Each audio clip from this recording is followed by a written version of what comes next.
جی عزیز دوستو، السلام علیکم۔ آج ہم علامہ اقبال کی شاعری کے مختلف ادوار کے حوالے سے بات چیت کریں گے۔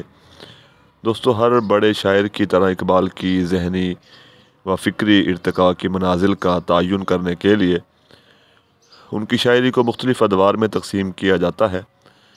اقبال کی شاعری کو بعض ماہرین 3 ادوار میں اور بعض ماہرین 4 ادوار میں منقسم کرتے ہیں۔ پہلا دور ابتدا سے 1905 تک کا ہے۔ بعض ماہرین کا خیال ہے کہ اسکول کے زمانے سے ہی کلام موزوں اقبال کی زبان سے نکلنے لگا تھا۔ اپنے آبائی شہر سیالکوٹ میں وہ چھوٹے موٹے مشاعروں میں بھی شرکت کرتے تھے۔ اس دور کی شاعری میں اقبال جو ہے وہ حالات سے آگاہ کرتے ہیں۔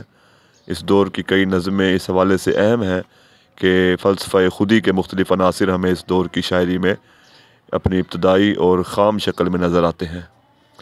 یہ دور ان کی شاعری کا تعمیری دور ہے۔ اس دور میں وہ جستجو، کوشش اور اظہار کی تگ و دو میں نظر آتے ہیں۔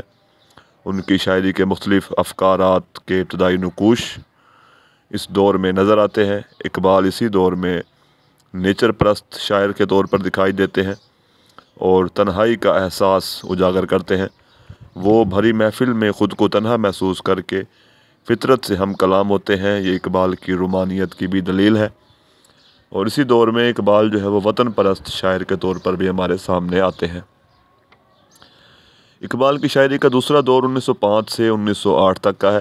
اس دور میں اقبال کے خیالات میں ارتقاء جو ہے وہ وقوع پذیر ہوتا ہے۔ اکثر جو کلام ہے اس دور کا وہ قیام یورپ کے دوران کا کلام ہے۔ یہ زمانہ علمی مصروفیات کا زمانہ تھا۔ اقبال جو ہے وہ تعلیم کے لیے یورپ گئے ہوئے تھے تو شاعری کے لیے وقت بہت کم ملتا تھا۔ وہ شاعری کو بیکار چیز سمجھ کر ترک کرنے کا ارادہ بھی کر چکے تھے۔ اس دور میں ان کی شاعری پر مغربی مشاہدات کا عکس نظر آتا ہے۔ مغربی مفکرین کا مطالعہ کرتے تھے، مغرب کی ترقی کا مشاہدہ کیا اور ان پر یہ بات واضح ہو گئی کہ پوری زندگی جو ہے وہ تسلسل، حرکت اور عمل کا نام ہے۔ مولانا ابو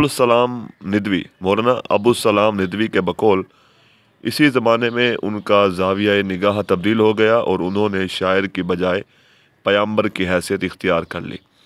یعنی ہم کہہ سکتے ہیں کہ اس دور میں شاعر کی جگہ پہ وہ ایک ایسے شخص کے طور پر سامنے آتے ہیں جو ایک پیغام دینا چاہتے تھے۔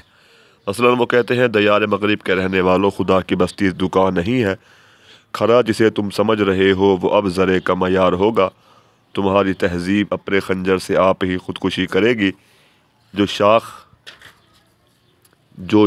نازک پہ آشیانہ بنے گا ناپائیدار ہوگا۔ تیسرا دور 1908 میں ان کے یورپ سے واپسی لوٹنے کا جو ہے وہ زمانہ ہے۔ یہ دور 1924 تک بانگ درا کی اشاعت تک تصور کیا جاتا ہے۔ یہ دور ان کے افکار اور نظریات کی تکمیل کا دور ہے۔ قیام یورپ کے دوران ان اسباب کا تجزیہ کیا جن کے باعث مغرب نے ترقی کی اور مشرق زوال پذیر ہوا۔ وہ ان تمام عوامل سے آگاہ ہو چکے تھے جن کے باعث مشرقی اقوام غلام بنی رہتی ہے۔ اس دور میں اقبال قومیت اور وطنیت کو ملت اسلامیہ کے لیے خطرہ سمجھنے لگے تھے اور کہتے تھے، ان تازہ خداؤں میں سب سے بڑا وطن ہے، جو پیرہن ہے اس کا وہ مذہب کا کفن ہے۔